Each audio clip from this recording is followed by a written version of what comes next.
Itinéraire *** Louis Aymon. Itinéraire Paris-Bernard Grasset, 61 rue des Saints-Pères, 61 927 du même auteur. Maria Chapdelaine, roman, Bernard Grasset, éditeur.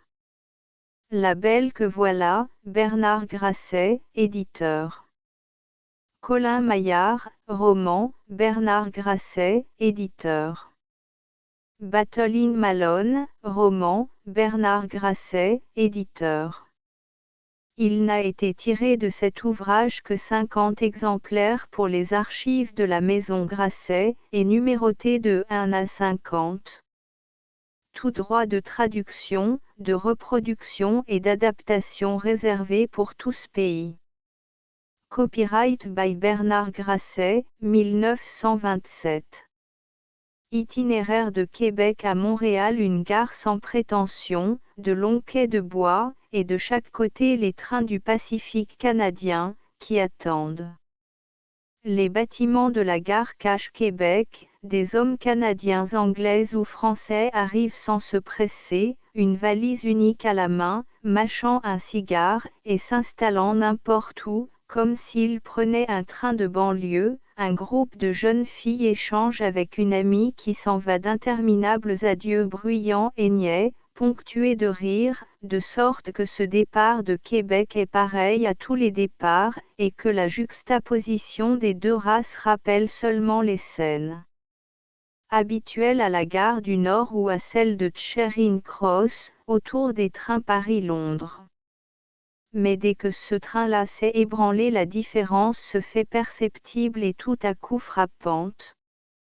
Les pays traversés, d'abord. Ce sont les faubourgs de Québec qui alignent des deux côtés de notre course leurs maisons de bois, dont la rusticité neuve étonne, après les façades marquées des vieilles rues de la ville basse. Des passages à niveau rudimentaire, à la mode américaine, laissent une vision de carrioles frustes aux 4 grandes roues égales, et derrière ces carrioles arrêtées juste à temps, des routes rudimentaires aussi, détrempées par l'automne, où les chevaux enfoncent jusqu'au jarret et s'éclaboussent jusqu'à l'épaule.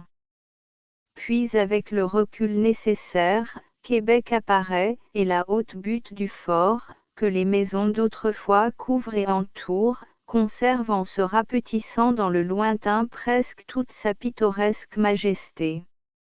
Les lieux dont on s'éloigne ne sont presque jamais dépourvus de grâce, et leur disparition lente à l'horizon leur prête toujours de la mélancolie, mais pour Québec cette grâce et cette mélancolie ne sont pas seulement subjectives, elles logent à demeure entre ses murailles, et la silhouette de la ville et du fort persiste longtemps, et poursuit longtemps, en un reproche de vieille cité fière qui a fait plus que son devoir, et que ce siècle-ci qui lui doit tant semble négliger. Lorsque Québec a disparu, les regards reviennent naturellement vers l'entourage immédiat, et là encore sans détail rappelle au nouvel arrivant qu'il a traversé une mer plus vaste que la Manche, qu'il est en Amérique, enfin. Le train est un train à couloir, cela va sans dire. Les chemins de fer canadiens sont dans leur ensemble, de date récente, presque des nouveau-nés, et il est peu probable que, libres de faire construire leur matériel roulant à leur gré, ils aient eu la fantaisie de copier ces blocs de guérite adossés, décorés du nom de wagons, qui grinçant encore sur tant de lignes de France ou d'Angleterre. Ils n'ont pas plus copié le type que l'on a adopté en France pour les wagons à couloir, soit cette amélioration des impérissables guérites qui consiste à leur adjoindre simplement un passage sur le côté. Les wagons du Pacifique canadien n'offrent pas une seule cloison d'une de leurs extrémités à l'autre. Un passage central, des banquettes à 2 places, face à la route de chaque côté du passage, cela rappelle, en 3 fois plus grand, les voitures des divers métropolitains de Paris et de Londres. Seulement l'on remarque tout à coup que le long des parois et sous les sièges se développent des tuyaux de chauffage, sous une carapace de tôle ajourée, et l'on se souvient que ce n'est pas là une attention complaisante de la compagnie ni un luxe, mais bien la première des nécessités en ce pays, car d'ici quelques semaines ces wagons seront toujours en service et quitteront Québec tout comme aujourd'hui, mais derrière un chasse-neige, pour traverser la campagne gelée et lincelée de blanc. Lorsqu'on a remarqué cela, on tourne de nouveau les yeux vers les longues vitres, comme si l'on s'attendait à voir déjà les premiers flocons descendre, et, l'imagination aidant sans doute, le caractère du paysage s'affirme et saisit l'esprit, révélant dans chacun de ces détails un peu de la solennité redoutable du pays des longs hivers. Un pen de forêt, pourtant vite traversé, se change par magie en un coin de ces autres forêts, point si distantes d'ailleurs, où l'ours noir trottine, grogne et flaire, et où les terribles loups des imaginations d'enfants hurlent encore. La nappe du Saint-Laurent, que l'on entrevoit soudain, fait songer aux grands fleuves d'eau vierge qui l'hiver s'endorment dans le gel, et où les caribous, au printemps, viennent furtivement casser avec leurs sabots la glace amincie, pour boire. Enfin d'une longue éclaircie vers le nord, qui ne montre que des ondulations nues, l'on se plaît à faire le commencement des grandes plaines qui doivent s'étendre vers la baie d'Hudson, plaines de terre auxquelles succèdent les grandes plaines des mers gelées du pôle. Jeu d'imagination, sans doute, vision forgée, mais ces visions naissent avec une facilité singulière et elles ne sont presque pas ridicules, puisqu'à chacune d'elles correspond une réalité toute proche, à quelques jours, presque à quelques heures de voyage. Certaines régions d'Europe, peut-être même de France, peuvent offrir des aspects exactement semblables à ceux-là, et pourtant sans aucun effort d'esprit on arrive à se convaincre que chacun de ces aspects est typique, spécial à ce pays qui est l'avant-garde du continent américain vers le nord, pays trop grand, trop froid, trop rude pour que l'homme s'y sente à son aise avant longtemps, où il n'avance qu'avec précaution, pas à pas, vers le mystère redoutable des terres que défendent les longues saisons de neige. Aussi l'Européen, le Français qui regarde à travers la vitre du wagon, se sent vivement dépaysé, il sent avec acuité le caractère étranger du paysage, cette gravité double de la contrée encore presque déserte, presque sauvage, et du septentrion qui menace.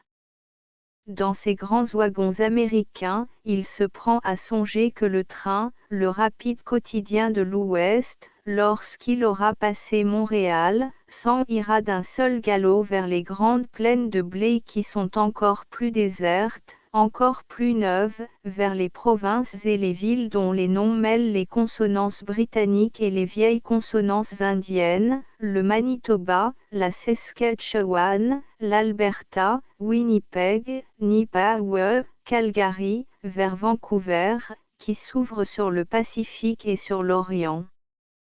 Et voici qu'il sort de sa rêverie et que, dans l'attente de ces noms barbares, il trouve sous ses yeux des noms si familiers qu'il en reste étonné d'abord, puis ému. Les noms des stations qui défilent, ce sont Pont-Rouge, Saint-Basile, Grande-Inez, Grande-Pile, Trois-Rivières. Sur les quais de bois, devant les petites gares construites en médrios à peine dégrossis, les gens qui s'abordent ou se quittent, en face des portières des longs wagons américains, échangent des paroles d'adieu ou de bienvenue en un français traînant et doux, et l'on voit des femmes passer, alertes, accortes, dont les toilettes ne sont peut-être pas celles du boulevard, mais dont la mine, la mise et le maintien crient qu'elles sont françaises jusqu'à la moelle, qu'elles ont tout gardé des femmes de notre pays, ici entre le grand fleuve qui ne sera plus qu'une coulée de glace le mois prochain, et la lisière des grandes forêts mal connues. Le train repart, un employé circule entre les banquettes, offrant des magazines américains, de la gomme à mâcher, des cigares ou des sucreries. il offre tout cela d'une voix nasale de Yankee, surprenante à des oreilles accoutumées aux accents anglais, mais voici que pour répondre à une question soudaine il s'arrête et se campe, familier, et sa voix change tout à coup.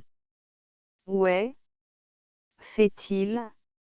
J'ai ben le soleil, de Québec, mais point la presse, je l'aurai point avant ce soir. Ben oui, monsieur. Vous pouvez fumer icitte, pour sûr. Il s'éloigne, alternant, pour vanter sa marchandise, son nasillement de Yankee et son parler savoureux de paysans picards ou normands. Et au milieu de la large campagne austère, où la culture s'espace et disparaît souvent, les vieux noms de France se succèdent toujours. Pointe du Lac, l'Épiphanie, Cabane Ronde, Terrebonne. Terrebonne. Ils ont trouvé que la glèbe du septentrion répondait suffisamment à leur labeur, ces paysans opiniâtres, et ils sont restés là depuis 200 ans. C'est à peine s'ils l'ont modifié, pour se défendre contre le froid homicide, le costume traditionnel du pays d'où ils venaient, tout le reste, langue, croyances, coutumes, ils l'ont gardé intact, sans arrogance, presque sans y songer, sur ce continent nouveau, au milieu de populations étrangères, comme si un sentiment inné, naïf, et que d'aucuns jugeront incompréhensible, leur avait enseigné qu'altérer en quoi que ce fût ce qu'ils avaient emporté avec eux de France, et emprunter quoi que ce fût à une autre race, c'eût été déchoir un peu.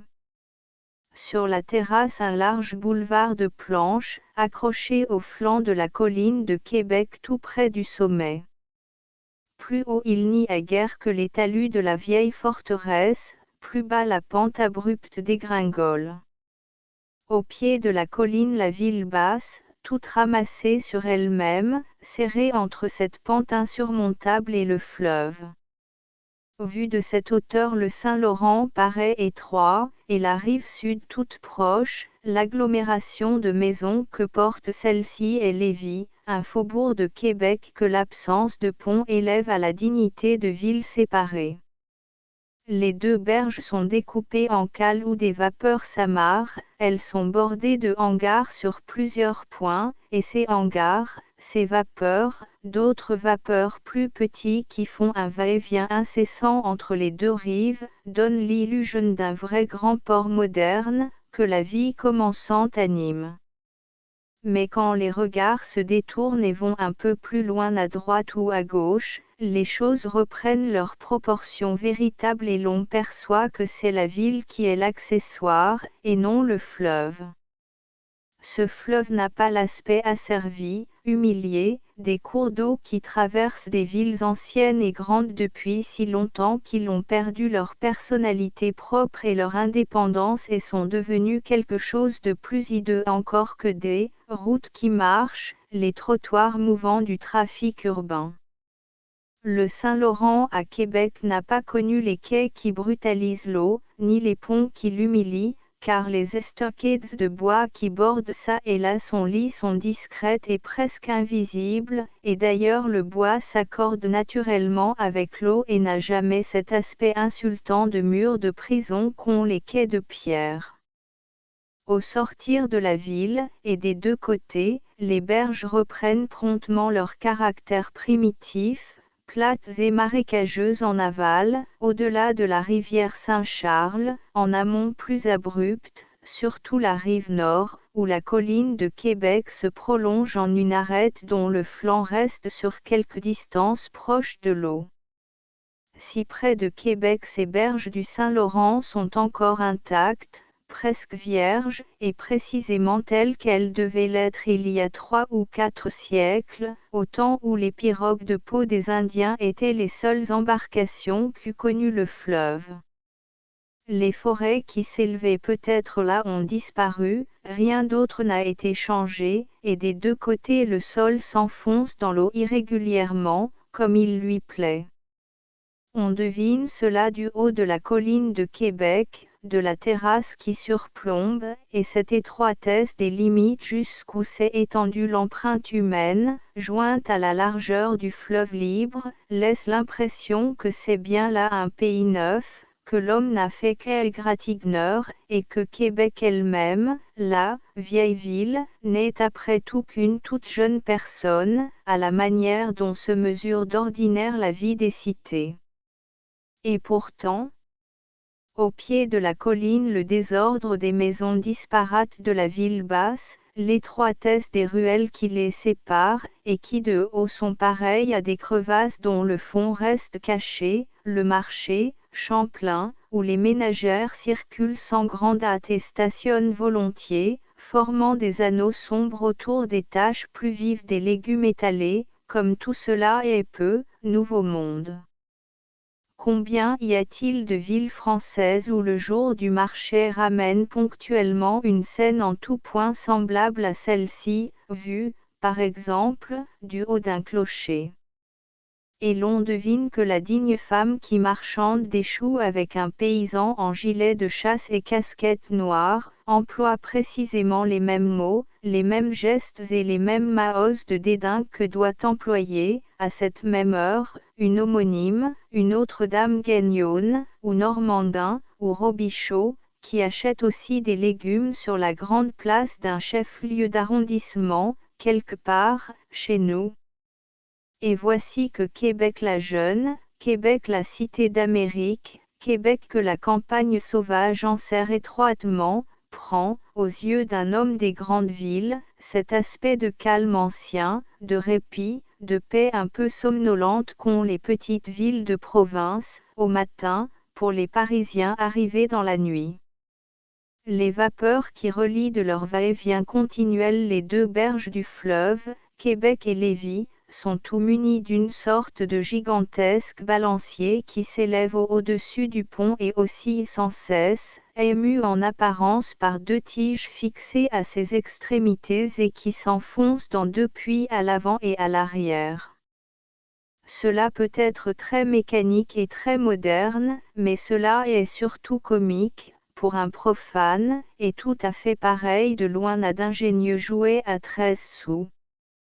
Cela ne les empêche pas d'avoir l'air important et affairé, ces vapeurs, et de faire grand bruit avec leurs sifflets ou leurs sirènes chaque fois qu'ils traversent la nappe d'eau tranquille, comme si c'était là une audacieuse aventure. Un des paquebots amarrés dans le port leur répond, puis le vent qui chasse devant lui les nuées grises balaie aussi ces bruits importuns et apporte à leur place un son de cloche. Les cloches de Québec. On se rend compte tout à coup que leur voix était là depuis le commencement, qu'elle n'a jamais cessé de se faire entendre. Des tintements grêles venaient de Lévis par-dessus le Saint-Laurent, d'autres tintements montaient de la ville basse, plus clairs et pourtant inégaux comme une houle, et d'autres encore venaient de la ville haute et des quartiers lointains.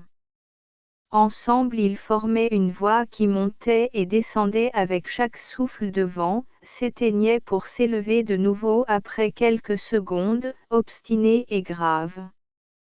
Il y a des gens qui disent avoir entendu dans la voix des cloches toutes sortes de choses délicates et émouvantes, en les écoutant avec honnêteté on y perçoit le plus souvent qu'une répétition têtue, une leçon ressassée sans fin avec solennité, une affirmation persistante et qu'il ne faut pas discuter. C'est ainsi. C'est ainsi. C'est ainsi. Chaque choc nouveau du battant enfonçant le dogme un peu plus avant dans les têtes, comme des coups de marteau sur un clou. Et la monotonie immuable de leur appel laisse une impression d'âge infini.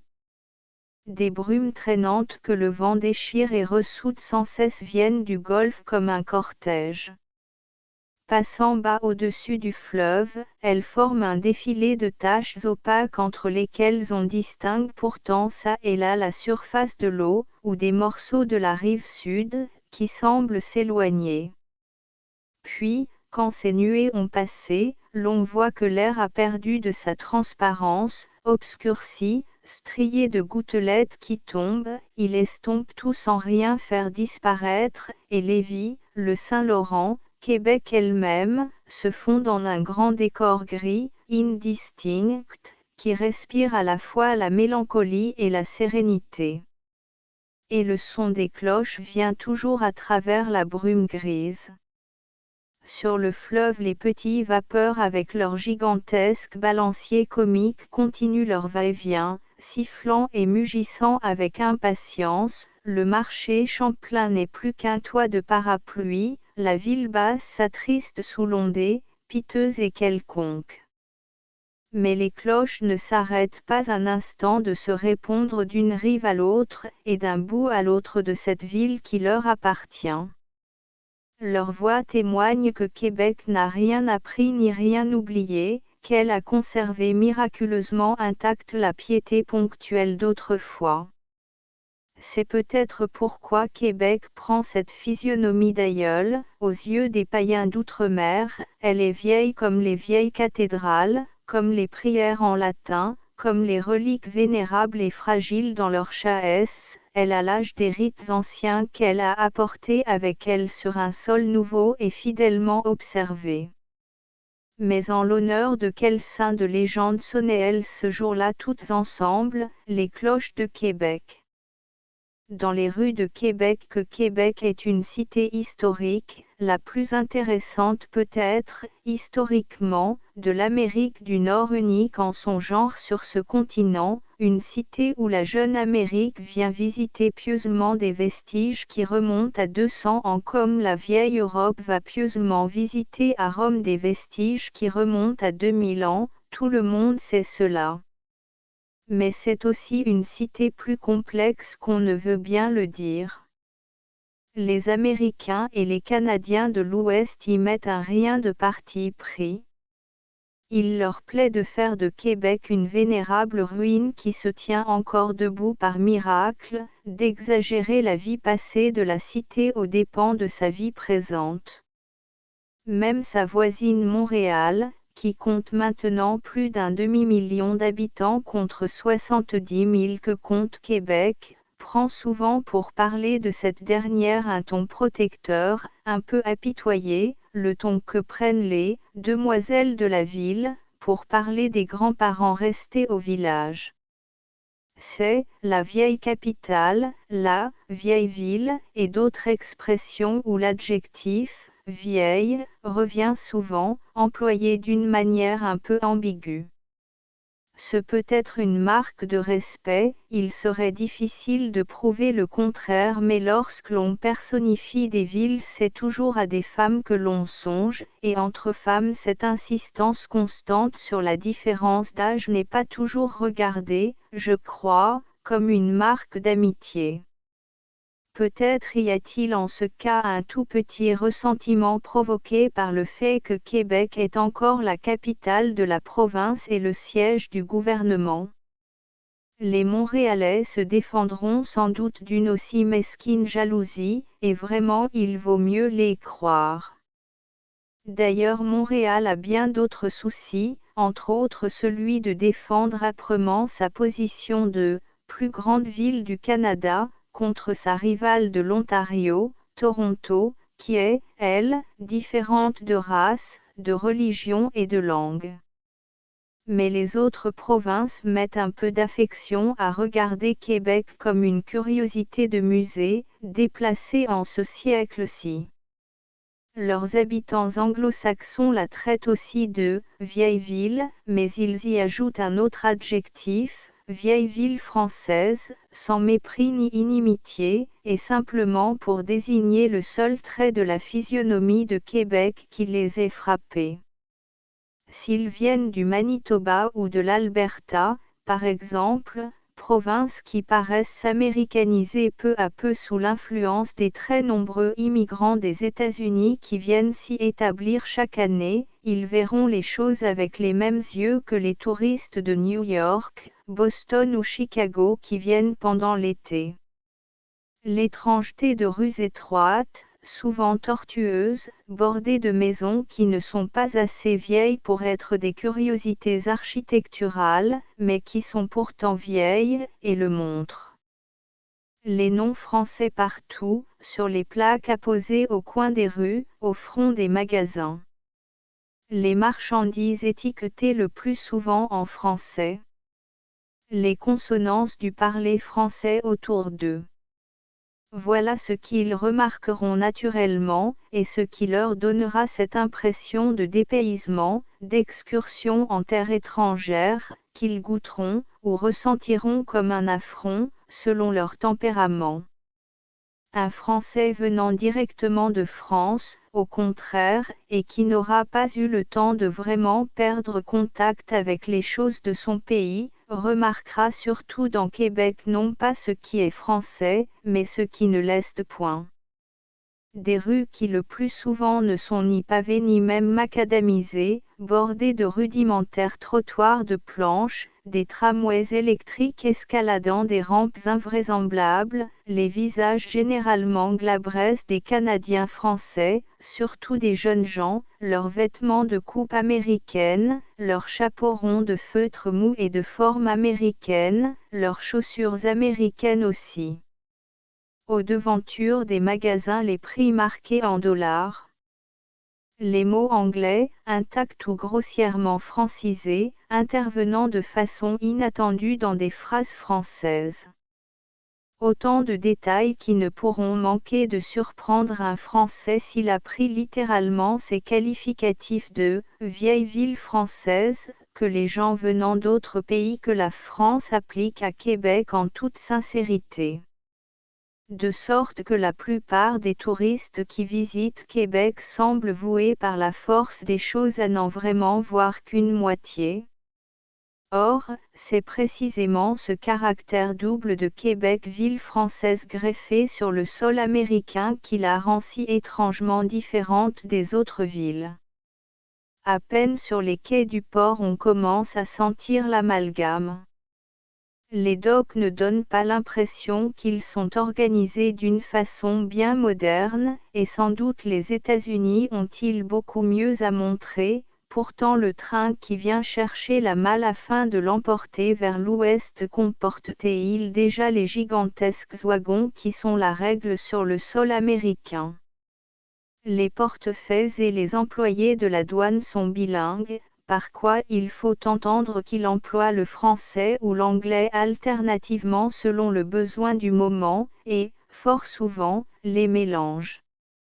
Dans le vaste hangar du débarcadère, il semble qu'il soit resté quelque chose des foules hétérogènes qui ont passé là leurs premières heures, au sortir des paquebots. Immigrants anglais, allemands, suédois, russes, hongrois, on sent que ce hangar a pour fonction de recevoir presque chaque jour plusieurs centaines d'hommes et femmes de ces pays et de les abriter jusqu'à ce que l'on ait pu mettre un peu d'ordre parmi eux et leurs possessions et les expédier vers leurs destinations respectives. Autant que 4 parois nues peuvent être typiques, il est typiquement américain, ce hangar, lorsqu'on y trie comme des ballots les nouveaux arrivants. Ceux des passagers qui n'ont plus de formalités à remplir et n'ont pas besoin d'aide un portefeuille, puis une voiture. Et tout de suite ils se croient en France. Que le portefeuille et le cocher parlent français, tous deux, cela n'est rien, mais on retrouve chez eux cette affectation d'empressement, cette obligeance démonstrative qui est rare en pays anglo-saxons, mais que les manœuvres d'autres races cultivent soigneusement, à moitié comme une vertu, à moitié comme un droit incontestable à un plus fort pourboire. Quand il faut les payer, en effet, leurs marchandages et leurs revendications pathétiques ne manquent pas de produire l'effet attendu. Si le sort favorise un peu les nouveaux arrivants, c'est dans une calèche qu'ils sont montés. La calèche est une institution purement québécoise et la pièce la plus curieuse peut-être de tout le magasin d'accessoires de Québec. Il serait futile d'en essayer une description exacte, qu'il suffise de dire que c'est un véhicule d'aspect suranné, infiniment plus ancien comme type que la plus ancienne des voitures de place d'une très petite ville française.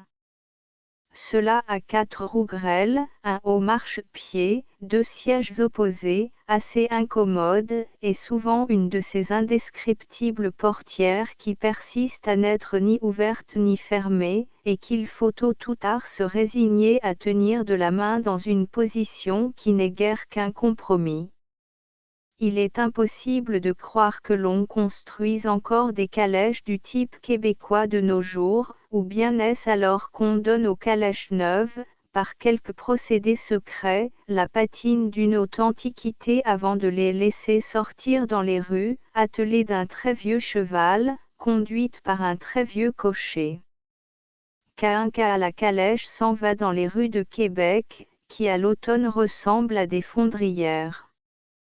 Curieusement l'on regarde par la portière, au sortir des hangars des docks et des entrepôts voici plusieurs passages à niveau rudimentaire, une ligne de chemin de fer qui passe pour ainsi dire en pleine rue et une longue file de ces énormes wagons américains, arrêtés tout près. Quelques mètres plus loin la lumière tombe sur l'enseigne d'une boutique close, et on lit « Eusèbe marchand de rares fêtes ». Encore quelques tours de roue, des annonces vantent un whisky de seigle, une marque de cigares ou quelqu'une de ces nourritures céréales prêtes pour la table qui abondent aux États-Unis. Au coin d'une rue une pancarte proclame « Par ici pour l'élévateur ». Et l'on voit au loin l'élévateur qui escalade la colline.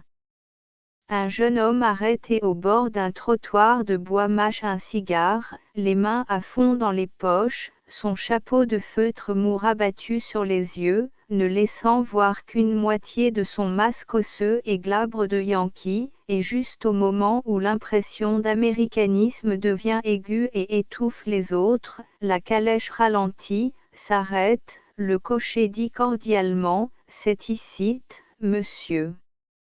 L'on descend pour voir du même coup d'œil devant soi la plaque qui indique le nom de la place, et l'enseigne de l'hôtel, carré Notre-Dame des Victoires, hôtel Blanchard, maison recommandée.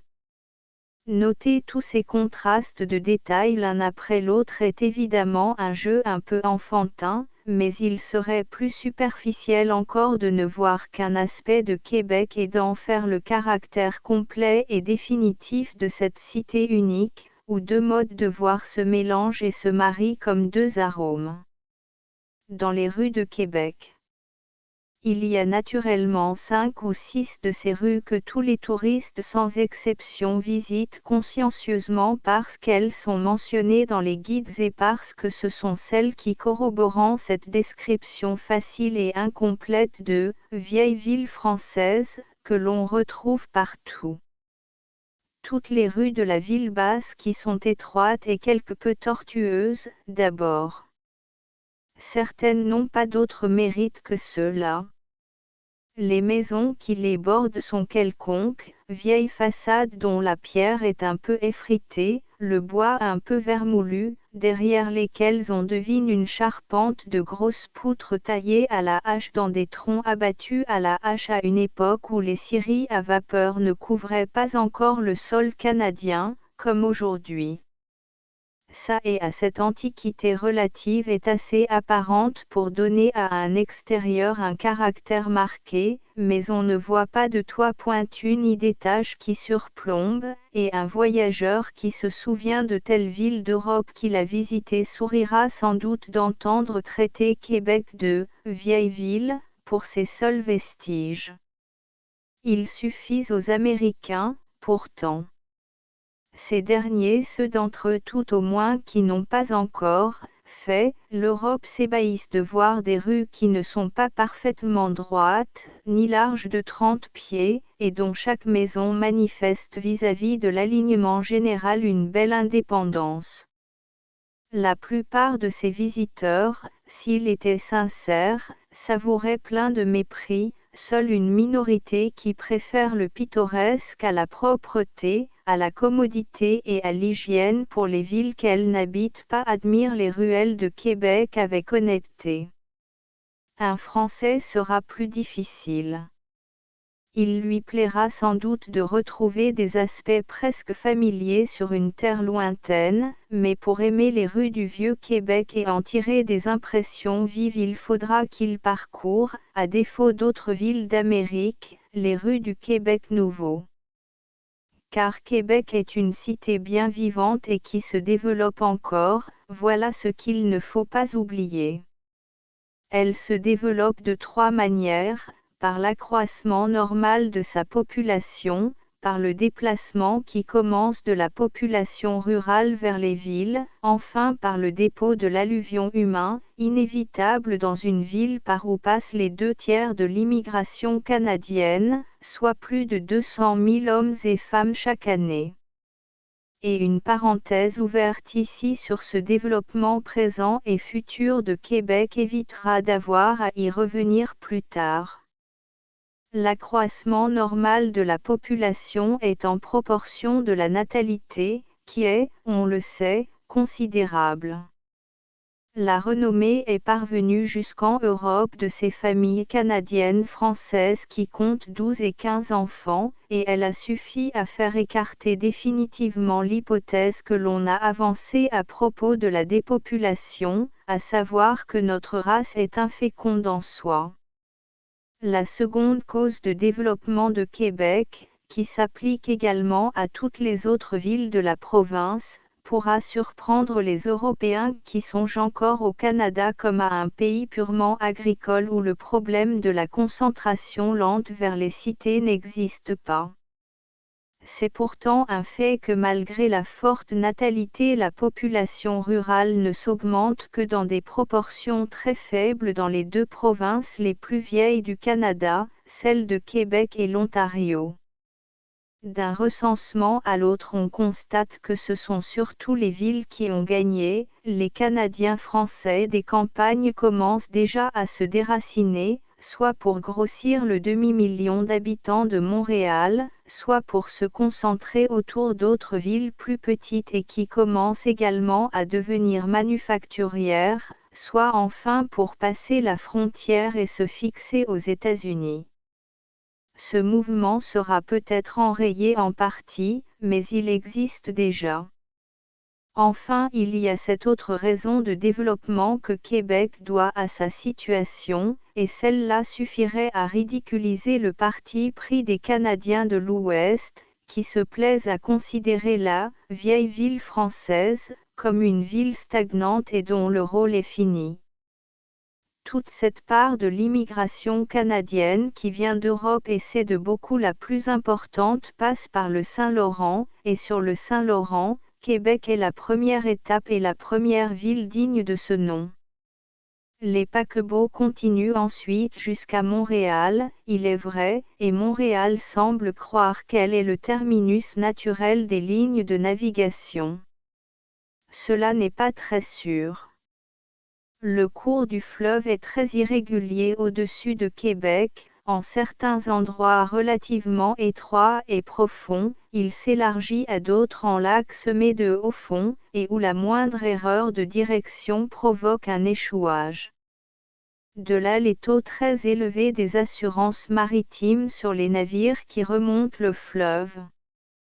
Ces navires tendent à accroître leur tonnage d'année en année, à mesure que cette branche du commerce transatlantique prend plus d'importance, lorsqu'ils auront atteint les dimensions des plus gros navires aujourd'hui affectés à la ligne de New York, les compagnies auxquelles ils appartiennent devront choisir, ou bien refaire le Saint-Laurent, ou bien ne pas aller plus loin que Québec. C'est l'histoire de Nantes et de Saint-Nazaire qui se répète, là comme ailleurs. De sorte que la vieille ville, dont l'Ouest et Montréal elle-même parlent avec une indulgence apitoyée pourrait bien se réveiller quelques jours du long sommeil où défilent ses souvenirs de gloire et se résigner à devenir le grand port et le grand entrepôt du Canada, à acquérir la richesse après l'honneur. En attendant que cette reconnaissance ne vienne, Québec n'en est pas moins déjà, et encore, une ville vivante, qui s'accroît et s'étend. Et ceux d'entre nous qui viennent de cités plus anciennes que Québec, ou de campagnes européennes habitées, cultivées et percées de routes depuis bien des siècles, trouveraient profit à laisser de côté pour un jour leur guide à couverture rouge et à s'en aller à l'aventure dans les rues nouvelles que Québec jette autour d'elle, ou prolonge. La plaine qui s'étend de l'autre côté de la rivière Saint-Charles, par exemple. L'on est monté de la ville basse par la côte de la montagne, et la rue Saint-Jean, qui est la rue principale de Québec. Les chars lisés tramways électriques passent toutes les 20 secondes avec des appels de timbre entre les maisons de pierre, entre les magasins de modes et costumes, les librairies, les beaux-arts, tout l'appareil monotone de la civilisation universelle. Les gens qui passent portent aussi l'inévitable livrée, les robes des femmes sont trop évidemment des modèles de Paris, pas très récents peut-être, les vêtements des hommes sont du style américain le plus souvent, anglais parfois, avec ça et là une note purement française. Tous ont l'air de gens habitués à vivre uniquement dans des maisons modernes ou dans des rues, loin de tout contact avec le sol fruste, que l'on oublie. Mais si l'on prend au hasard une des rues latérales, en moins de 200 mètres, tout change. Les maisons de pierre ont disparu brusquement, laissant l'impression qu'elles n'étaient guère qu'une longue façade, un décor. À leur place s'alignent des maisons de bois aux murs faits de planches superposées en écailles. Parfois on a oublié de les peindre, ou bien la peinture n'a guère duré, gercée par le soleil de l'été et le grand froid de l'hiver, décollé par la neige ou la pluie, le bois nu s'étale, aussi primitif et rude que la hache ou la scie l'ont laissé. Les trottoirs, lorsqu'ils existent, se composent également de planches grossièrement équarries alignées sur le sol. La chaussée est en cette saison des pluies un tel bourbier que l'on a disposé de loin en loin des passerelles en planches. Entre les maisons rudimentaires et les rudimentaires trottoirs, cette rue dévale le flanc de la butte de Québec en une pente à 20%, vers les quartiers du bord de l'eau. En bas de la pente, la civilisation d'en haut semble se reproduire, l'on retrouve les chars et les maisons de pierre, mais plus loin c'est la plaine qui commence et la rivière Saint-Charles, que l'on passe sur un pont primitif et une fois cette rivière franchie l'on retrouve les maisons de bois, plus rudimentaires encore, plus espacées, les trottoirs de bois, plus grossiers, la chaussée qui semble devenir peu à peu une simple piste détrempée sur le sol vierge.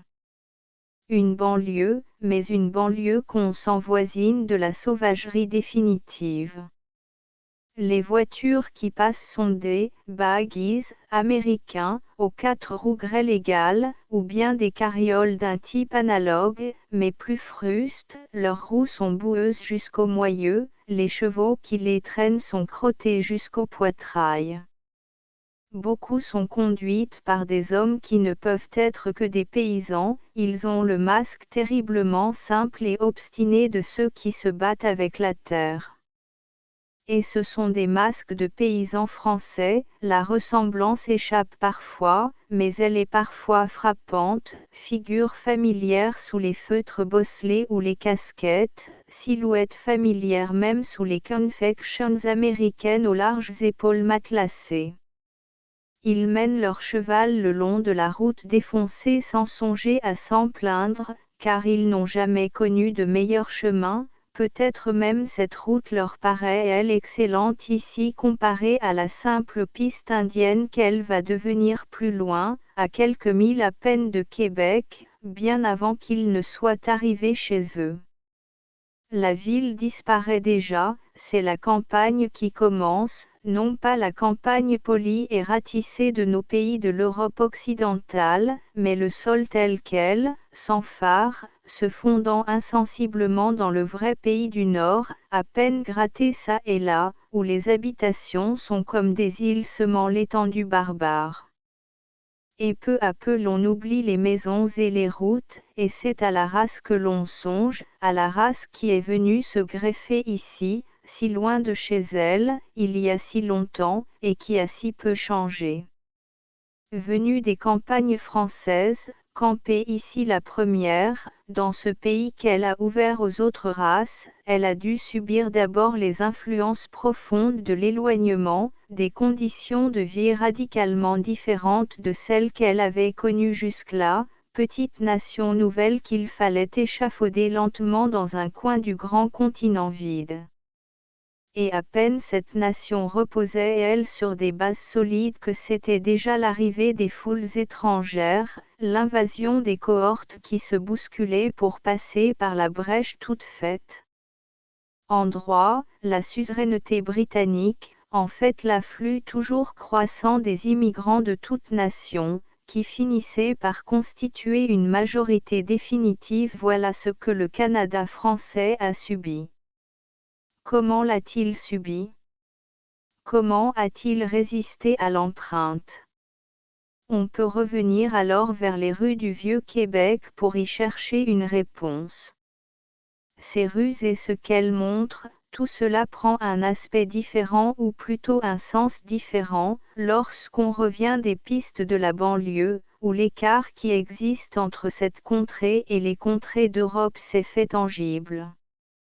Et l'on se rend compte promptement que tous ces détails qui au premier abord frappent un Français comme étant des marques de dénationalisation sont sans exception superficielles, négligeables. Le costume.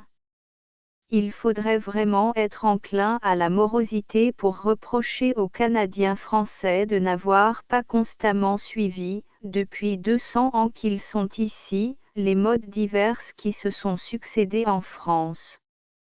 Leurs jeunes gens des villes ont tout naturellement adopté, et sans qu'il y ait dans leur cas aucune affectation, la tenue anglo-saxonne qui se répand de plus en plus même sur le sol français, et leur reprochera Théon de n'avoir pas compris la beauté des vestons de velours et des cravates lavalières.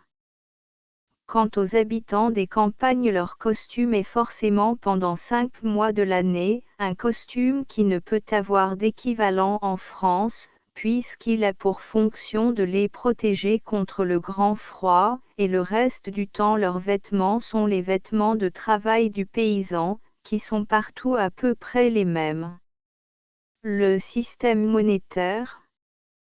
Le Canada français ne pouvait guère se révolter contre le reste du Canada à seule fin de se donner le système français actuel de francs et de centimes, qui, au reste, n'existait pas encore à l'époque où le bloc français du Canada prenait racine.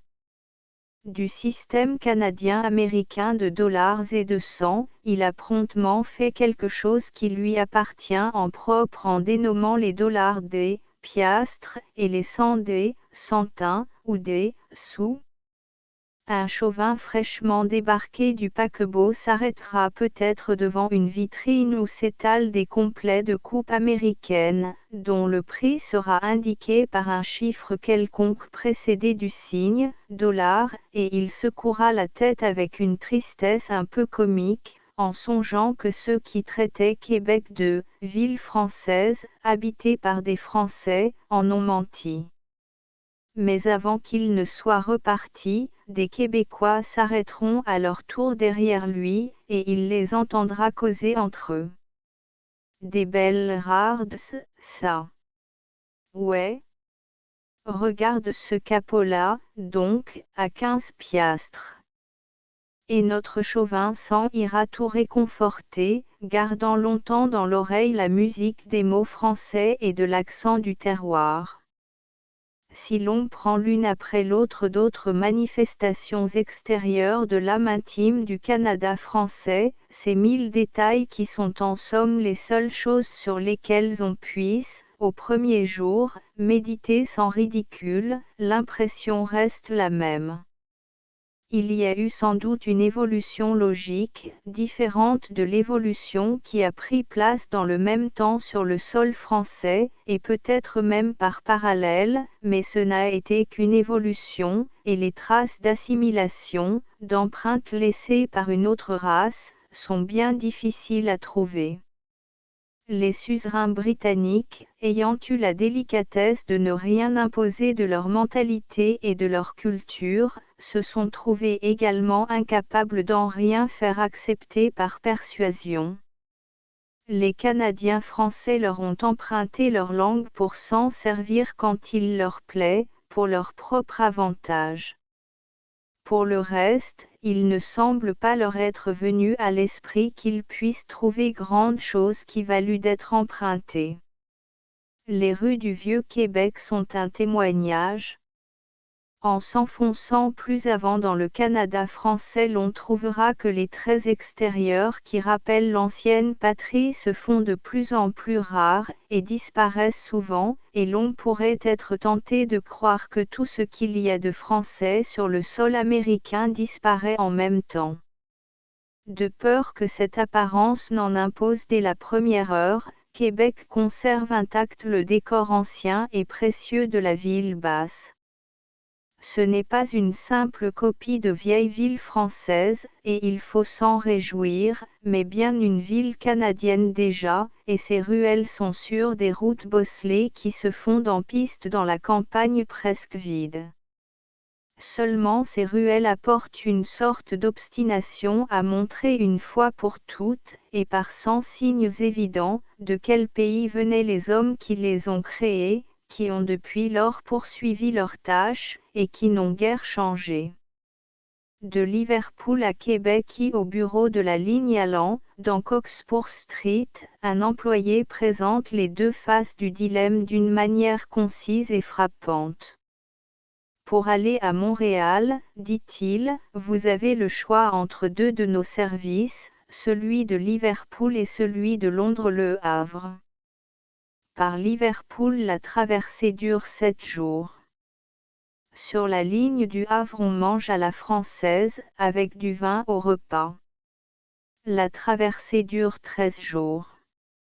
Pour un investigateur professionnel, le carnet à la main, à l'affût des généralisations faciles, c'était déjà là une occasion de contraste à établir, entre la hâte essentielle des anglo-saxons et l'indolence de nos compatriotes qui se résignant fort bien à faire la traversée sur un vieux bateau, et à y consacrer 2 semaines, pourvu qu'ils puissent jusqu'à Montréal manger à la française, et l'Empereur le Médoc 2 fois par jour.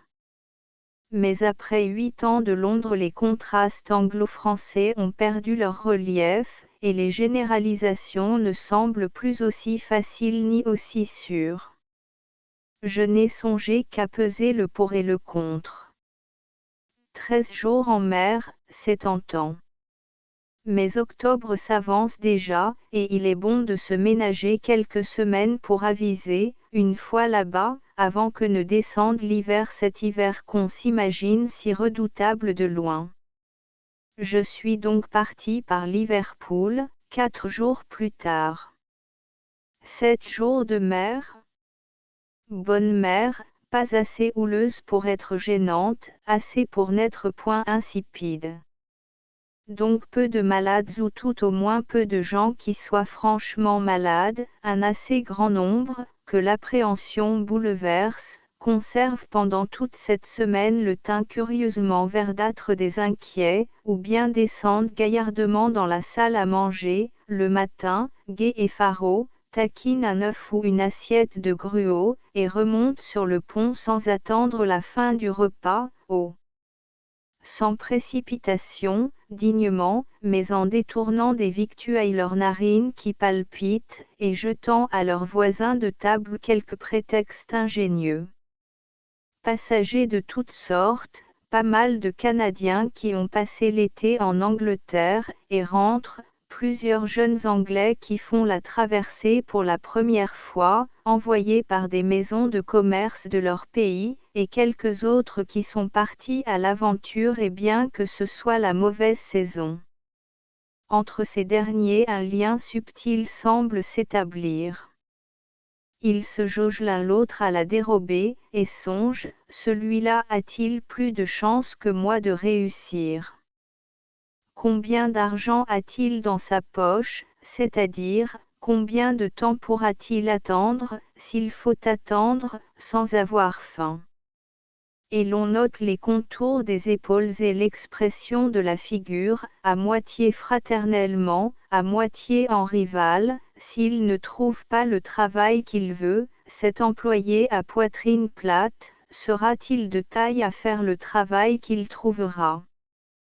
Car l'optimisme qui est en somme général parmi eux est des plus raisonnables.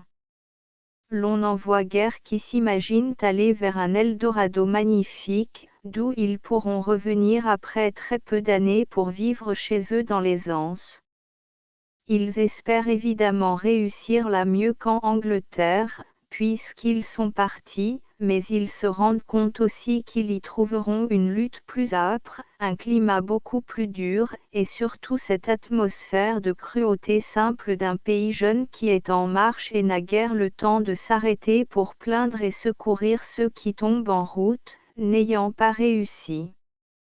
Aussi tel d'entre eux qui a pu s'équiper complètement, payer son passage en seconde classe et garder encore quelques livres en poche a-t-il pourtant quelques minutes d'inquiétude de temps en temps. Installé sur le pont dans sa chaise longue, il regarde la longue houle monotone de l'Atlantique, et songe. Nous ne sommes guère que 3 ou 4 sur ce bateau-ci qui soyons partis à l'aventure.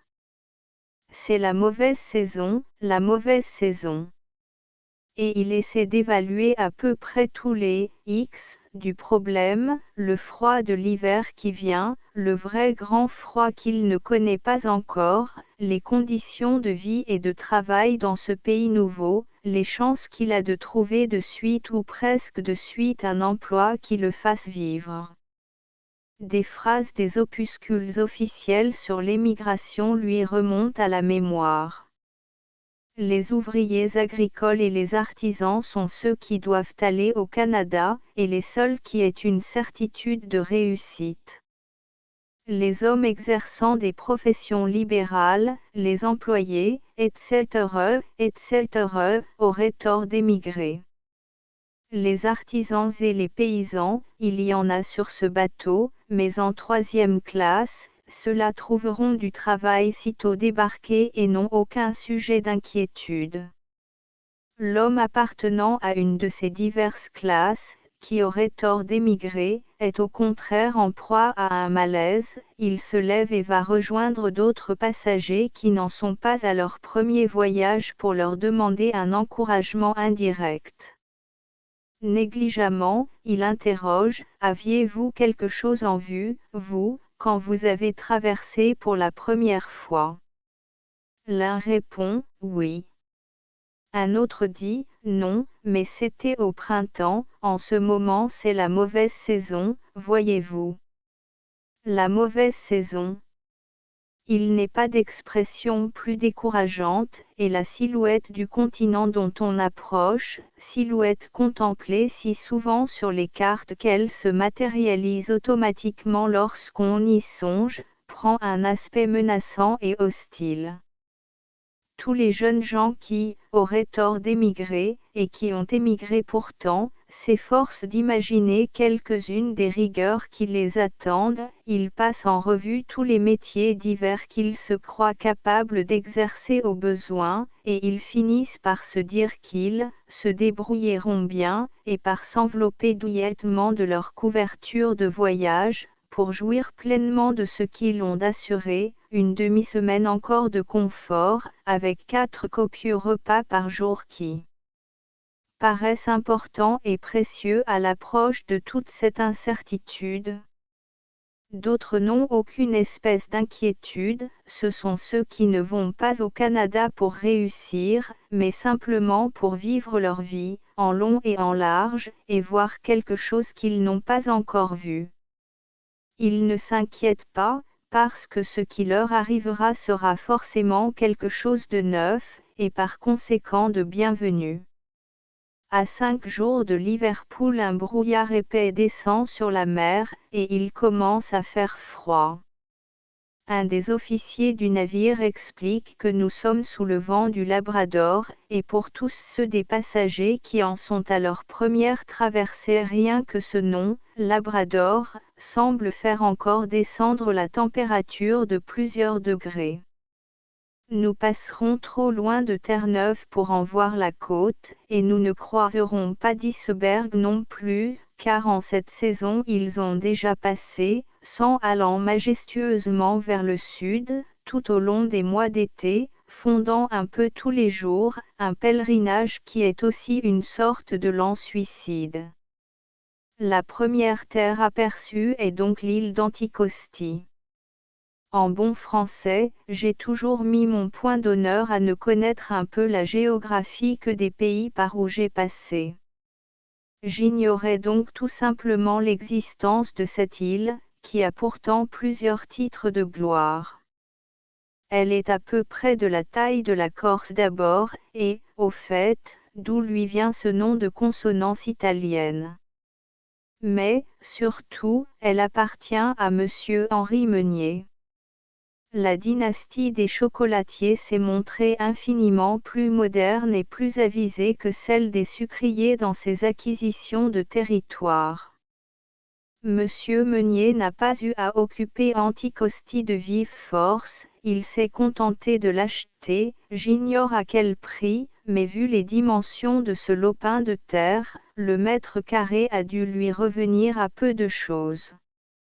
Il ne s'est pas réduit à acquérir l'île, il y vient assez régulièrement dans son yacht pendant l'été.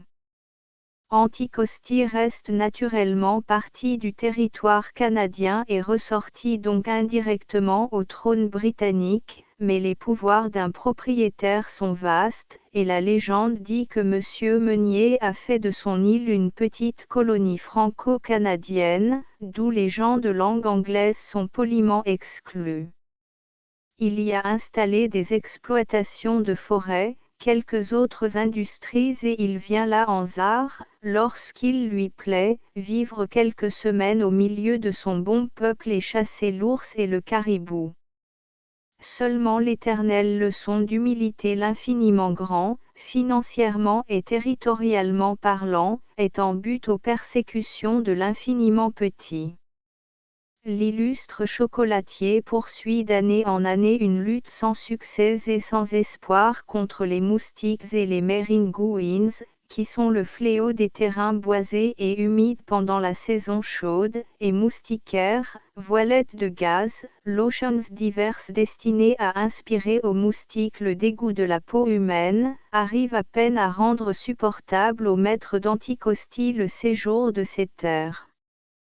Nous ne voyons, nous, de son île, qu'une interminable côte basse, brune, lointaine, que le brouillard montre et cache comme en un jeu, puis quand vers le soir le brouillard se lève on s'aperçoit que cette côte a disparu, et c'est de nouveau l'apparence de la pleine mer. Seulement la vue de cette première terre transatlantique, et le souvenir des cartes souvent consultées, nous rend presque sensibles la proximité des deux rives du golfe du Saint-Laurent, rives toujours hors de vue, mais qui se resserrent sur nous d'heure en heure. Le lendemain, lorsque nous mantons sur le pont respirer un peu, au sortir des cabines étouffantes, avant le déjeuner du matin, une de ces rives est devenue visible et en quelques heures nous en venons à la longer de tout près. Elle est plate et nue au sortir de l'eau, mais bientôt des collines apparaissent à l'intérieur, dont la ligne se rapproche. L'atmosphère un peu embrumée leur prête une majesté factice, et des lambeaux de nuages qui traînent à mi-hauteur exagèrent complaisamment leur taille, qui n'est que médiocre. Mais il n'en faudrait pas tant pour river l'attention des passagers, qui sont maintenant tous sur le pont et regardent avec une sorte d'intérêt candide. La moindre terre prend un relief saisissant, après une semaine passée sur l'eau, mais ce qui marque cette terre-ci à nos yeux d'une grandeur émouvante, c'est surtout qu'elle est la terre canadienne, l'avant-poste du continent vers lequel nous allions. Une côte d'une silhouette exactement semblable, vue quelque part en Europe, dans la Baltique ou la mer Noire, n'aurait pas ce prestige, et je crois bien que cela serait également vrai d'une côte asiatique ou africaine. L'Amérique reste essentiellement le pays où l'on va tenter sa fortune, le pays pour lequel on a quitté son pays. Une contrée que l'on visite en passant, ou bien où l'on va habiter quelques années au plus, n'a pas cet abord solennel de terre promise, ni cet aspect d'énigme double des contrées où beaucoup d'hommes viennent vivre pour toujours ou pour longtemps, l'énigme de ce que le continent cache derrière sa frange visible, et l'énigme de la vie qu'il leur donnera. Même aujourd'hui, où la colonisation et le défrichement sont devenus des opérations prosaïques, industrielles, dépourvues de toute aventure, le premier aperçu de la côte américaine dans le lointain réveille chez beaucoup de nous des âmes irrationnelles, anachroniques, d'aventuriers, et nous émeut curieusement.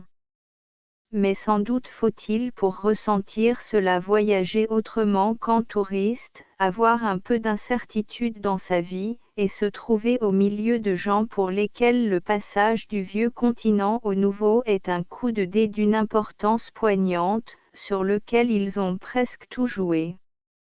Une des prédictions orgueilleuses que l'on entend et que l'on lit le plus souvent sur le sol canadien est que le XXe siècle sera le siècle du Canada, comme le XXe siècle a été celui des États-Unis.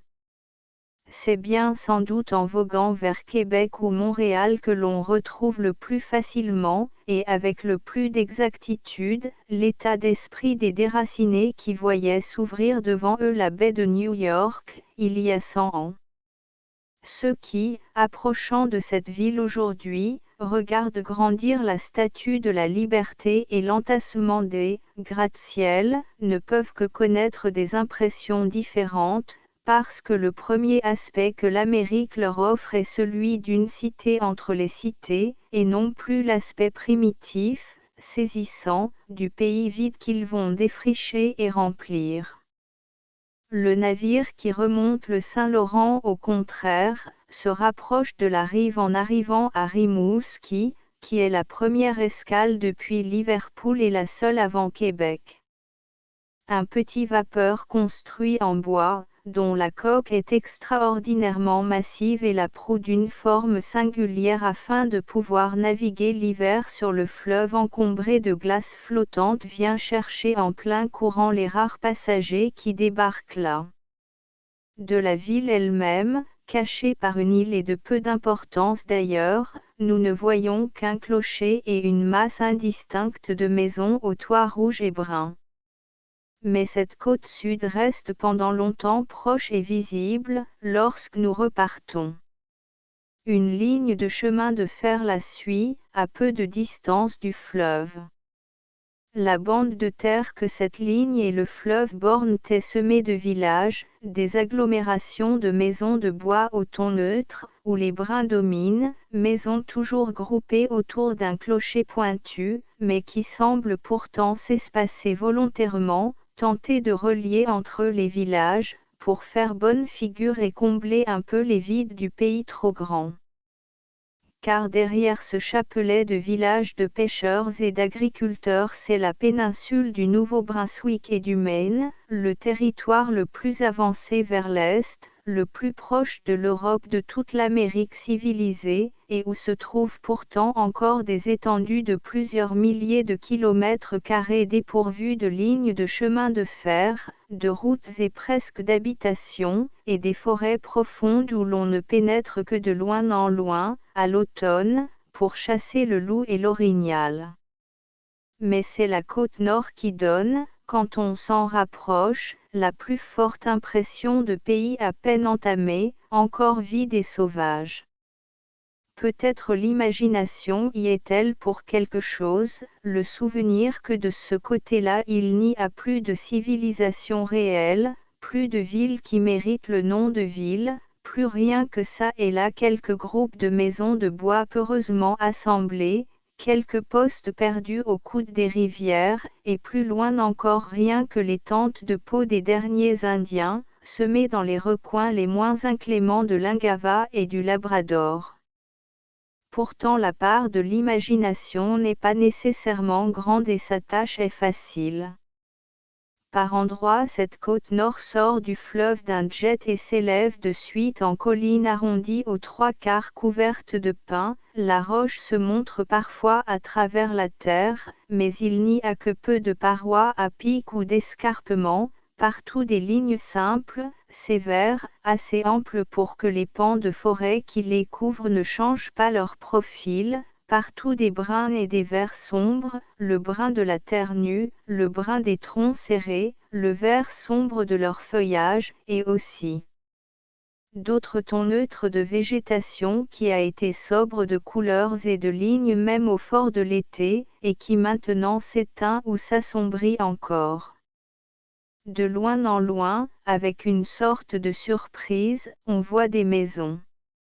En voici une à mi-pente, une autre au bord de l'eau, 5 ou 6 assemblées dans un repli du terrain, et il semble bien qu'autour de leurs murs s'étendent des espaces éclaircis qui doivent être des champs.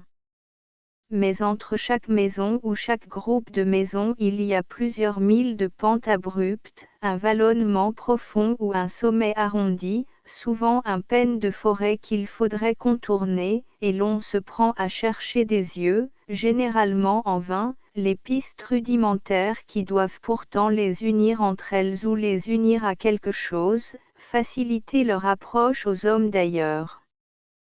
Et soudain l'on croit voir le fleuve bordé d'une croûte de glace, encombré de lourds blocs de glace serrés qui descendent le courant, les pentes couvertes de la neige profonde de l'hiver, et la présence de ces maisons isolées, l'existence des gens qui y vivent, deviennent, pour nous autres hommes des pays grouillants, des choses presque inexplicables et pathétiques. Toute la journée notre navire remonte le fleuve, se rapprochant tantôt d'une berge et tantôt de l'autre pour suivre la ligne de l'eau profonde. Ce chenal, par où tout le trafic du Canada passe 7 mois de l'année, les 7 mois pendant lesquels le fleuve est praticable et marqué avec un soin et une précision qui rappellent à chaque instant son importance. C'est un chapelet ininterrompu de feux et de bouées. Pourtant quand le brouillard vient, dans l'après-midi, nous devons nous arrêter, jeter l'ancre, et rester là une longueur d'humidité froide, d'opacité impalpable que l'appel lugubre de la sirène perce toutes les minutes. Quand un coup de vent chasse le brouillard et nous permet de repartir, les rives restent longtemps indistinctes, noyées à leur tour dans cette buée, et bientôt après, la nuit descend. Sur le steamer qui va de Liverpool à Québec, steamer appartenant à une compagnie anglaise et chargé de passagers presque tous anglais, où tout rappelle aux voyageurs qu'il vient de quitter un port anglais et se dirige vers un autre port dont il semble que ce ne soit qu'une sorte d'entrée monumentale, s'ouvrant sur une vaste colonie anglaise. Le Canada français et la race qui l'habite ne paraissent être que des entités de second plan dont le rôle est fini, falote, vieillotte, confite dans le passé.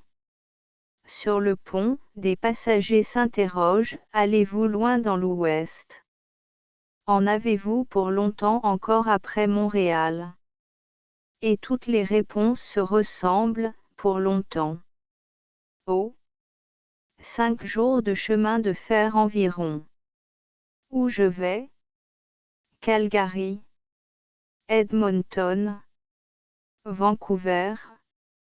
Pour eux Québec n'est que le porche aux sculptures archaïques par où il faut passer pour déboucher dans la rudesse des pays nouveaux, du vrai Canada, du Canada qui compte. Ils n'ont à l'esprit et à la bouche que des strophes de la grande épopée de l'Ouest, les villes solides et prospères là où il n'y avait pas 5 huttes voilà 10 ans. Tant de boisseaux de blé produits cette année par des terres défrichées de la veille. sans mine déjà prête et qui n'attendent que le passage de la voie ferrée pour dégorger leurs métaux. Le navire remonte le Saint-Laurent, arrive en vue de Québec. L'on commence à distinguer l'amoncellement que forment au pied de l'ancienne forteresse les maisons anciennes des ruelles de la ville basse, des clochers s'élèvent çà et là parmi les toits, quand le navire s'amarre les portefaix qui viennent à bord montrent sous les feutres mous des Américains de l'Ouest de bonnes figures moustachues de paysans de France. Les passagers se pressant aux bestignijeux et regardent tout cela avec une curiosité amusée, et même ceux d'entre eux qui sont canadiens ne voient guère dans cet accueil de Québec qu'une sorte de spectacle qui ne les touche pas de très près, une pantomime d'une troupe étrangère, dans un décor étranger. Aux questions que leur posent des compagnons de voyage qui voient Québec pour la première fois, ils répondent avec une nuance de dédain. Oui. C'est une ville assez curieuse. Une vieille ville. Une ville française, tout y est français, et ils se hâtent de gagner le train qui les emportera vers leur Canada à eux, loin de cette enclave étrangère. Mais ce train marchera 10 heures à pleine vitesse avant de sortir de l'enclave que leur navire aura déjà traversé pendant 20 heures avant Québec. Il laissera des deux côtés de vertigineuses étendues de territoire qui vont jusqu'aux États-Unis au sud et jusqu'au Labrador au nord, et qui font partie de l'enclave. Ce train traversera Montréal, une ville de 500 000 habitants qui malgré tout est encore française plus qu'à moitié. Il retrouvera à travers tout le Canada et jusqu'à Edmonton et Vancouver, aux portes du Pacifique, des groupes clairsemés mais vivaces de Canadiens français qui restent Canadiens français intégralement, même dans leur isolement, et le resteront. Et la fécondité de cette race est telle qu'elle maintient ses positions bien qu'elle ne reçoive, elle, qu'une immigration insignifiante. Sa force de résistance à tout changement aussi bien à ceux qui américanisent qu'à ceux qui anglicisent est telle qu'elle se maintient intacte et pure de génération en génération. Toute cette partie de son territoire qui reste encore à défricher et à exploiter, elle manifeste sa volonté de la défricher et de l'exploiter elle-même. En face des hordes étrangères qui arrivent chaque année plus nombreuses, elle ne marque aucun recul. Le voyageur venant de France qui sait cela et qui en errant dans les rues de Québec songe à cette volonté inlassable de se maintenir, regarde autour de lui avec une acuité d'attention qui lui semble presque un devoir. Et tout ce qu'il aperçoit l'émeut, les rues étroites tortueuses qui n'entendent sacrifier en rien à l'idéal rectiligne d'un continent neuf, les noms qui s'étalent au front des magasins et qui paraissent plus intimement et plus uniformément français que ceux de France, comme s'ils étaient issus du terroir à une époque où la race était plus pure, Labelle, Guignone, Lagachi, Paradis, les curieuses calèches qui sillonnent les rues et rappellent certains véhicules désuets qui agonisent encore sur les pavés de petites sous-préfectures. Le passant regarde le nom des rues, rue Saint-Joseph, rue sous le Fort, côte de la Montagne, et il se souvient tout à coup avec un sursaut que c'est la courbe immense du Saint-Laurent qui ferme l'horizon et non le cours sinueux d'une petite rivière de France. Il entend autour de lui le doux parler français, et se voit obligé de se répéter à lui-même incessamment, pour ne pas l'oublier, qu'il se trouve au cœur d'une colonie britannique. Il voit sur la figure de chaque homme, de chaque femme qu'il croise le sceau qui proclame qu'ils sont de la même race que lui, et un geste soudain, une expression, un détail de toilette ou de maintien fait naître à chaque instant en lui un sens aigu de la parenté.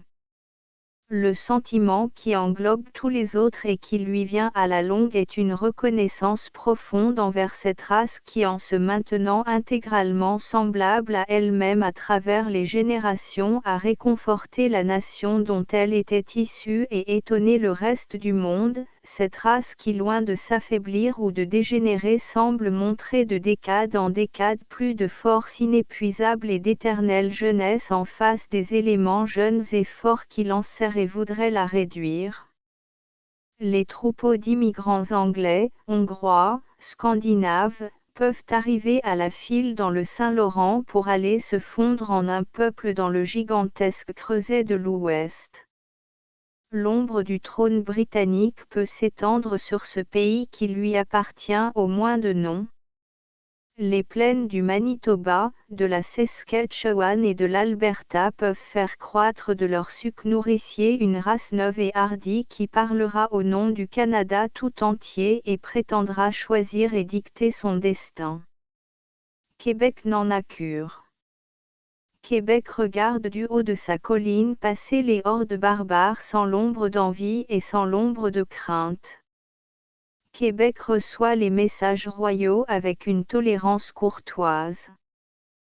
Québec sait que rien au monde ne pourra bouleverser le jardin à la française qu'elle a créé pieusement sur le sol fruste de l'Amérique et que toutes les convulsions du continent nouveau ne sauraient troubler la paix profonde et douce que les Français d'autrefois, ses fondateurs, ont dû emporter du pays de France comme un secret dérobé.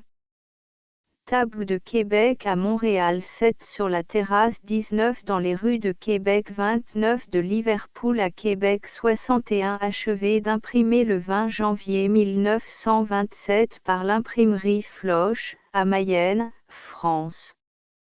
Astérisque astérisque astérisque End of the Project Gutenberg e-book itinéraire astérisque astérisque astérisque Updated editions will replace the previous one. The all editions will be renamed.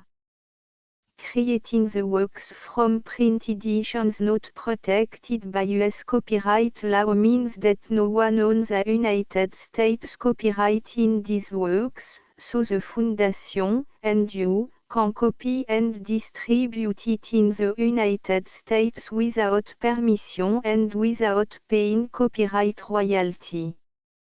Special rule, set forth in the general terms of use part of this license, apply to copying and distributing Project Gutenberg symbol marque commerciale electronic works to protect the Project Gutenberg symbol marque commerciale concept and trademark. Project Gutenberg is a registered trademark, and may not be used if you charge for an e-book, except by following the terms of the trademark license, including paying royalty for use of the Project Gutenberg trademark. If you do not charge anything for copy of this e-book, complying with the trademark license is very easy. You may use this e-book for nearly any purpose such as creation of derivative works, report, performance and research. Project Gutenberg e-books may be modified and printed and given away. You may do practically anything in the United States with e-books not protected by US copyright law. Redistribution is subject to the trademark license, especially commercial redistribution. Start, full license. The full Project Gutenberg license. Please read this before you distribute or use this work to protect the Project Gutenberg symbol marque commerciale mission of promoting the free distribution of electronic works, by using or distributing this work, or any other work associated in any way with the phrase Project Gutenberg, you agree to comply with all the terms of the full Project Gutenberg symbol marque commerciale license available with this file or online at www.gutenberg.org/licence. Section 1. General Terms of Use and Redistributing Project Gutenberg Symbol Marque commerciale électronique Works 1.a by reading or using any part of this project Gutenberg Symbol Marque commerciale électronique work, you indicate that you have read, understand, agree to and accept all the terms of this license and intellectual property, trademark / copyright, agrément. If you do not agree to abide by all the terms of this agreement, you must cease using and return or destroy all copy of Project Gutenberg Symbol Marque commerciale électronique works in your possession. If you paid a fee for obtaining a copy of or access to a Project Gutenberg Symbol Marque commerciale électronique work and you do not agree to be bound by the terms of this agreement, you may obtain a refund from the person or entity to whom you paid the fee as set forth in paragraph 1.e.8. 1.b Project Gutenberg is a registered trademark. It may only be used on or associated in any way with an electronic work by people who agree to be bound by the terms of this agreement. There are a few things that you can do with most Project Gutenberg Symbol Marque commerciale électronique works even without complying with the full terms of this agreement. See paragraph 1.c below. There are a lot of things you can do with Project Gutenberg Symbol Marque commerciale électronique works if you follow the terms of this agreement and help preserve free future access to Project Gutenberg Symbol Marque commerciale électronique works. See paragraph 1.e below. 1.c. The Project Gutenberg Literary Archive Foundation, the Foundation or PGLAF, owns a compilation copyright in the collection of Project Gutenberg Symbol Marque commerciale électronique works. Nearly all the individual works in the collection are in the public domain in the United States.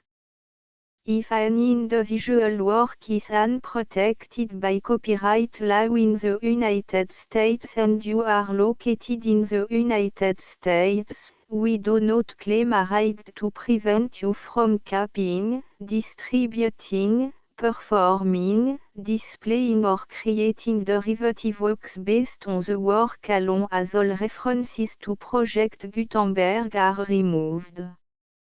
Of course, we hope that you will support the Project Gutenberg Symbol Marque commerciale mission of promoting free access to electronic works by freely sharing Project Gutenberg Symbol Marque commerciale works in compliance with the terms of this agreement for keeping the Project Gutenberg Symbol Marque commerciale name associated with the work. You can easily comply with the terms of this agreement by keeping this work in the same format with its attached full Project Gutenberg Symbol Marque commerciale license when you share it without charge with others. 1.d. The copyright laws of the place where you are located also govern what you can do with this work. Copyright laws in most countries are in a constant state of change. If you are outside the United States, check the laws of your country in addition to the terms of this agreement before downloading, copying, displaying, performing, distributing or creating derivative works based on this work or any other Project Gutenberg Symbol Marque commerciale work. The Foundation makes no representations concerning the copyright status of any work in any country other than the United States. 1.e Unless you have removed all references to Project Gutenberg, 1.e.1. The following sentence, with active links to, or other immediate access to, The full project Gutenberg symbol marque commercial license must appear prominently whenever any copy of a project Gutenberg symbol marque commercial work, any work on which the phrase project Gutenberg appears, or with which the phrase project Gutenberg is associated, is accessed, displayed, performed, viewed, copied or distributed. This ebook is for the use of anyone anywhere in the United States and most other parts of the world at no cost and with almost no restriction whatsoever. You may copy it, give it away or reuse it under the terms of the Project Gutenberg license included with this ebook or online at www.gutenberg.org. If you are not located in the United States, you will have to check the laws of the country where you are located before using this ebook. 1.E.2 If an individual project Gutenberg symbol marque commercial electronic work is derived from texts not protected by US copyright law, does not contain a notice indicating that it is posted with permission of the copyright holder, the work can be copied and distributed to anyone in the United States without paying any fees or charge. If you are redistributing or providing access to a work with the phrase Project Gutenberg associated with or appearing on the work, you must comply either with the requirements of paragraphs 1.E.1 through 1.E.7 or obtain permission for the use of the work and the Project Gutenberg symbol marque commercial trademark as set forth in paragraphs 1.E.8 or 1.E.9. 1.E.3 If an individual project Gutenberg symbol marque commercial electronic work is posted with the permission of the copyright holder, your use and distribution must comply with both paragraphs 1.E.1 through 1.E.7 and any additional terms imposed by the copyright holder. Additional terms will be linked to the Project Gutenberg symbol marque commercial license for all works posted with the permission of the copyright holder found at the beginning of this work. 1.E.4 Do not unlink or detach or remove the full Project Gutenberg symbol marque commercial license terms from this work, or any file containing a part of this work or any other work associated with Project Gutenberg symbol marque commercial. 1.E.5 Do not copy, display, perform, distribute or redistribute this electronic work, or any part of this electronic work, without permanently displaying the sentence set forth in paragraph 1.E.1 with active links or immediate access to the full terms of the Project Gutenberg symbol marque commercial license. 1.E.6 You may convert to and distribute this work in any binary, compressed, marked up, non-proprietary or proprietary form, including any word processing or hypertext form. However, if you provide access to or distribute copy of a Project Gutenberg symbol marque commercial work in a format other than plain vanilla ASCII or other format used in the official version posted on the official Project Gutenberg symbol marque commercial website, www.gutenberg.org you must, at no additional cost, fee or expense to the user, provide a copy, a means of exporting a copy, or a means of obtaining a copy upon request, of the work in its original plain vanilla ASCII or other form. Any alternate format must include the full project Gutenberg symbol marque commerciale licence as specified in paragraph 1.e.1. 1.e.7. Do not charge a fee for access to, viewing, displaying, performing, copying or distributing any project Gutenberg symbol marque commerciale works unless you comply with paragraph 1.e.8 or 1.e.9. 1.e.8.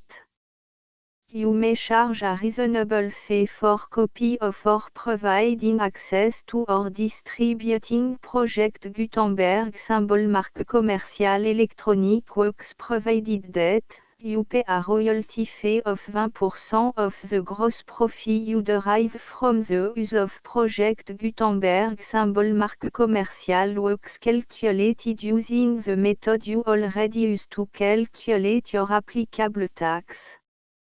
The fee is owed to the owner of the project Gutenberg symbol marque commerciale trademark. BU et HAS agreed to donate royalty under this paragraph to the project Gutenberg Literary Archive Foundation. Royalty payment must be paid within 60 days following each date on which you prepare, or are legally required to prepare, your periodic tax returns. Royalty payment should be clearly marked association to the project Gutenberg Literary Archive Foundation at the address specified in section 4, information about donation to the project Gutenberg Literary Archive Foundation. You provide a full refund of any money paid by a user who notifies you in writing, or by email, within 30 days of receipt that et does not agree to the terms of the full project Gutenberg symbol marque commerciale licence. You must require such a user to return or destroy all copy of the works possessed in a physical medium and discontinue all use of and all access to other copy of project Gutenberg symbol marque commerciale works. You provide, in accordance with paragraph 1.f.3, a full refund of any money paid for a work or a replacement copy, if a defect in the electronic work is discovered and reported to you within 90 days of receipt of the work. You comply with all other terms of this agreement for free distribution of project Gutenberg symbol marque commerciale works. 1.e.9. If you wish to charge a fee or distribute a project Gutenberg symbol marque commerciale electronic work or group of works on different terms than are set forth in this agreement, you must obtain permission in writing from the project Gutenberg Literary Archive Foundation, the manager of the project Gutenberg symbol marque commerciale trademark. Contact the Foundation à set forth in section 3 below. 1.f1.f.1 Project Gutenberg volunteers and employees expend considerable effort to identify, do copyright research on, transcribe and proofread works not protected by US copyright law in creating the project Gutenberg symbol marque commerciale collection.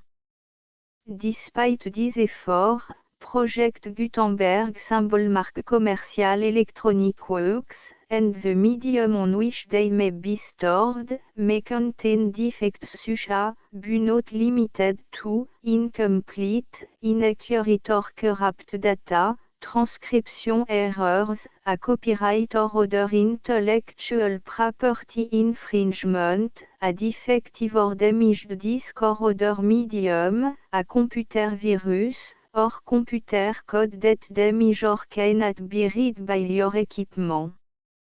1.f.2 Limited warranty, disclaimer of damage, except for the right of replacement or refund described in paragraph 1.f.3, the Project Gutenberg Literary Archive Foundation, the owner of the Project Gutenberg symbol mark commercial trademark, and any other party distributing a Project Gutenberg symbol mark commercial electronic work under this agreement, disclaim all liability to you for damages, costs and expenses, including legal fees. You agree that you have no remedy for negligence, strict liability, breach of warranty or breach of contract except those provided in paragraph 1.f.3.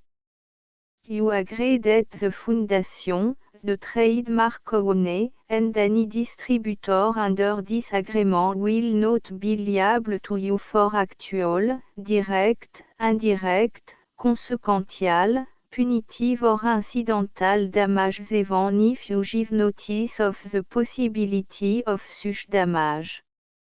1.f.3 Limited right of replacement or refund, if you discover a defect in this electronic work within 90 days of receiving it, you can receive a refund of the money, if any, you paid for it by sending a written explanation to the person you received the work from. If you received the work on a physical medium, you must return the medium with your written explanation. The person or entity that provided you with the defective work may elect to provide a replacement copy in lieu of a refund. If you received the work electronically, the person or entity providing it to you may choose to give you a second opportunity to receive the work electronically in lieu of a refund.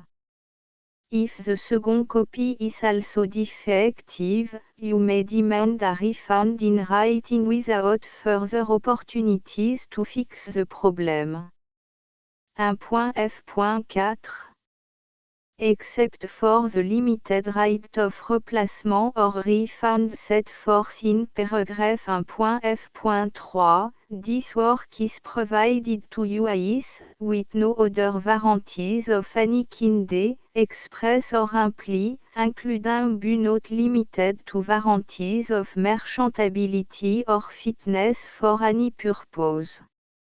1.f.5 Some states do not allow disclaimers of certain implied warranties or the exclusion or limitation of certain type of damages. If any disclaimer or limitation set forth in this agreement violates the law of the state applicable to this agreement, the agreement shall be interpreted to make the maximum disclaimer or limitation permitted by the applicable state law. The invalidity or unenforceability of any provision of this agreement shall not void the remaining provision.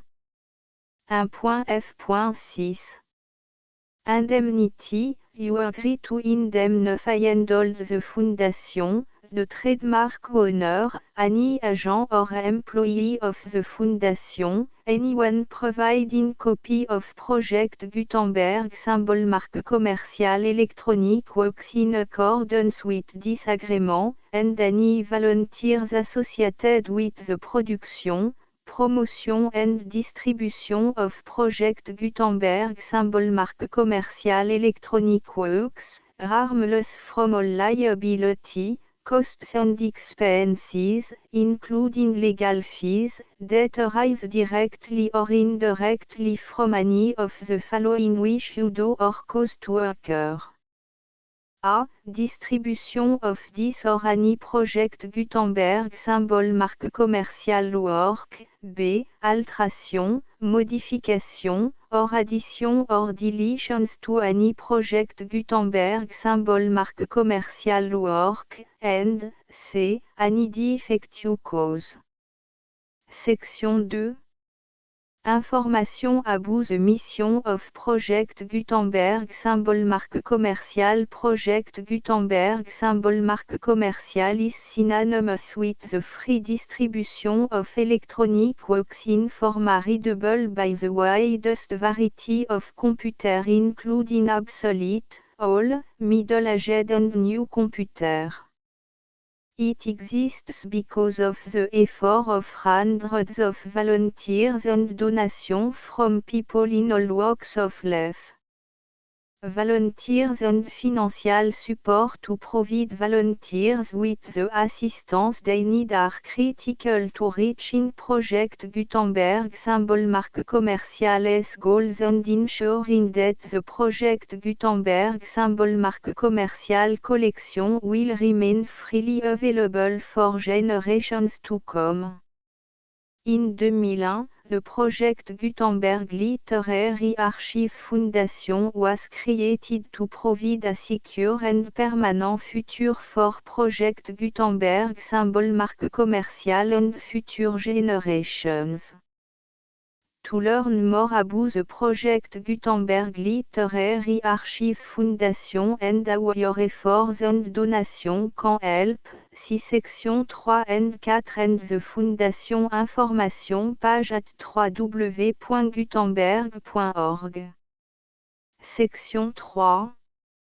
Information about the Project Gutenberg Literary Archive Foundation. The Project Gutenberg Literary Archive Foundation is a non-profit 501, c3, educational corporation organized under the laws of the state of Mississippi and granted tax-exempt status by the Internal Revenue Service. The Foundation SEIN or Federal Tax Identification Number is 64 à 6 221 541. Contribution to the Project Gutenberg Literary Archive Foundation are tax deductible to the full extent permitted by U.S. federal laws and your state's laws. The Foundation's business office is located at 809 North 1500 West, Salt Lake City, U84116, 801, 596 à 1887. Email contact links and up-to-date contact information can be found at the Foundation's website and official page at www.gutenberg.org/contact. Section 4. Information about donation to the Project Gutenberg Literary Archive Foundation. Project Gutenberg symbol marque commercial depends upon and cannot survive without widespread public support and donation to carry out its mission of increasing the number of public domain and licensed works that can be freely distributed in machine-readable form accessible by the widest array of equipment including outdated equipment.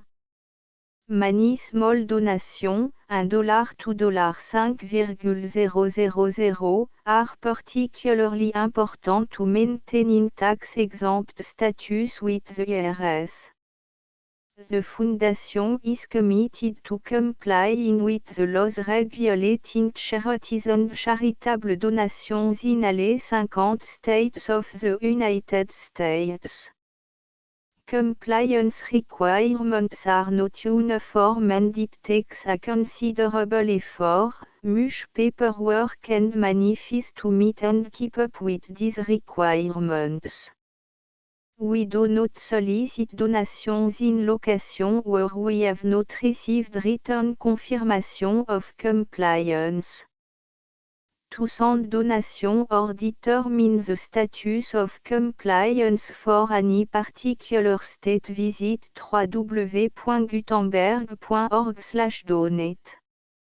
While we cannot and do not solicit contributions from states where we have not met the solicitation requirements, we know of no prohibition against accepting unsolicited donations from donors in such states who approach us with offers to donate. International donation are gratefully accepted, but we cannot make any statements concerning tax treatment of donation received from outside the United States. US laws alone swam for small staff. Please check the Project Gutenberg web page for current donation methods and addresses. Donations are accepted in a number of other ways including checks, online payments and credit card donation. To donate, please visit www.gutenberg.org/donate. Section 5. Général Information About Project Gutenberg Symbol Marque Commerciale Electronic Works Professor Michael S. R. was the originator of the Project Gutenberg Symbol Marque Commerciale concept of a library of electronic works that could be freely shared with anyone. For 40 years, a produced and distributed Project Gutenberg symbol marque commercial e-books with only a loose network of volunteer support. Project Gutenberg symbol marque commercial e-books are often created from several printed editions, all of which are confirmed and not protected by copyright in the US unless a copyright notice is included. Thus, we do not necessarily keep ebooks in compliance with any particular paper edition. Most people start at our website which has the main page search facility, www.gutenberg.org. This website includes information about Project Gutenberg symbol marque commerciale, including how to make donation to the Project Gutenberg Literary Archive Foundation, how to help produce our new ebooks, and how to subscribe to our email newsletter to hear about new ebooks.